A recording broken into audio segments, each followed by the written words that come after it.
All right, I got head coach Brad Brownell. Yeah, terrific offensive performance today. Really pleased with the way our guys played. Bryant just does so many things, different presses, different zones, zone to man, that you got to be organized. And, we're coming off a high turnover game. To play these guys with this many possessions and only have 7 was outstanding. And we got really good play from a lot of players. Our bench was good. I thought Chase and Ian and Nas were all really good off the bench for us. Alex made a couple of buckets. That was good too. So those guys helped contribute when we needed them. Certainly our starters played well. Hunter and PJ were good. Nick was great with his 7 assist night, only 1 turnover with all the pressure and things that he was dealing with. So Bryant showed how electric they can be. They've got 3 guys that can go get 25, and our idea was, hey, we can have 1, but like if they get 2 up there, could be a hard night. And in the first half, when Childs was hitting the threes, it was looking like it might be that way. So we made a couple of adjustments, did a better job defensively in the second half, and pulled away for a really nice win. Coach, go ahead. What did you have to do specifically to kind of clamp down on Childs' hit there? Well, part of it was just our guys. You talk to guys about how fast they are, and when you have a 2-day prep, you really, because you're coming off a emotional hard game against Wofford that took a lot out of your guys. It's like it's hard to practice transition defense, like sprinting back. You want to make sure they have their legs for the game, and so you talk about it, but you don't do as many drills as you'd like. You maybe do 1 or 2 little quick ones. And then all of a sudden it's real life, and man, they're faster than we thought, coach. Yeah, because they leave, when the shot's in the air, and if you're not moving when the ball's in the air, we're in trouble. And they're playing zone. So, the guy guarding you might not be exactly near you. And so you've got to make some adjustments. We had to make some adjustments as coaches to help our guys. And I thought we did that, the longer the game wore on, but they got off to a decent start. And then when Childs got hot, it was hard to guard them. Coach, tonight it was Hunter with 20 points. The other night it was BJ. The opener it was Al. Right. Just one of those teams that could just be a different guy. Yeah, we kind of talked about it. I was asked, hey, coach, who's your go-to guy? Amir's kind of been the guy. I don't know that we have one. I think we have several guys that can score. I think we have a bunch of guys that can shoot. We have guys that can make some plays. So we have some balance, which is really good. There's not necessarily just one guy that we're going to go to. And so, the game called for, we obviously were trying to get the ball inside against the zone, and PJ and Hunter were the beneficiaries of that initially. But then it spread out. Nick got involved. We made some threes and stretched them a little bit after we got the ball inside. Coach, you mentioned against Wofford, you wanted to see Al-Amir kind of do better on the rebound. He had 5 tonight. Mm-hmm. Yeah, absolutely. Like, I think it's critical that those guards rebound. Especially a team like this that's going to shoot, we knew they were going to try to shoot 35 threes. We actually did a decent job of only giving up 27 attempts.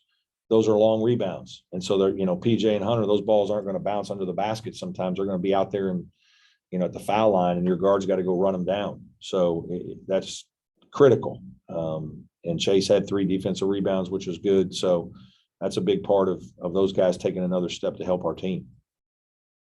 19 turnovers against Wofford, just 7 tonight, and against the press, as you mentioned. How much of an area of an emphasis was that in practice? It was a lot. We did basic partner passing. We did pivoting, jump stopping. We worked against trapping. We worked against, hardened backs against pressure, back tipping, looking up. I mean, you name it, we worked on it for 2 days. That's, that was our emphasis. Obviously it paid off. This was really a good performance by our team, and that's the first thing I said to him was, hey, if we can keep it at 7 turnovers, we're going to have a much better offense this year. So credit to our players for doing a good job. Brad, this is Matt. Obviously, you're not going to shoot 56% from 3 every game, but do you feel like you have a lot of good shooters who can have more nights like this, and this can happen some more? I hope so. I do feel like we have a lot of guys that can shoot and stretch the court and space you a little bit, and that's one of our strengths. And so, when we're passing the ball well to each other on time and on target, that's helping with that. Now, obviously, when you're playing against a team that is more pressure oriented, if you can handle it and get it out and get it down cross court and down, or middle and cross court, you're going to get some open ones. And so your feet are set. And if you make a good pass, you're going to make some. Whereas sometimes against man, it's more on the move.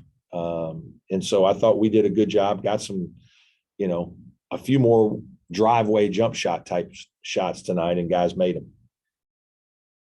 3 games in, Coach, leaving home, going to the Charleston Classic. Is this about as good a start as you could have hoped for, just from a cohesion standpoint? Yeah, absolutely. I mean, it's hard to win 3 games in a row in a week, 2-day preps. There's a lot of teams losing these games, and it's, these are challenging games. Guys are, in school all day. We had three days where we had class and we're playing. We're doing morning shoot around at 7:15 in the morning.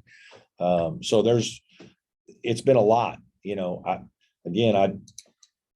looks great now. I felt some fatigue on Saturday with our team, real fatigue. We were tired. And so I really challenged our guys before the game. I didn't sense that we were kind of ready to compete like we needed to, and talked to them about, hey, we got to get our energy level up. And, that's a real challenge for us heading into Charleston. Again, we play Thursday.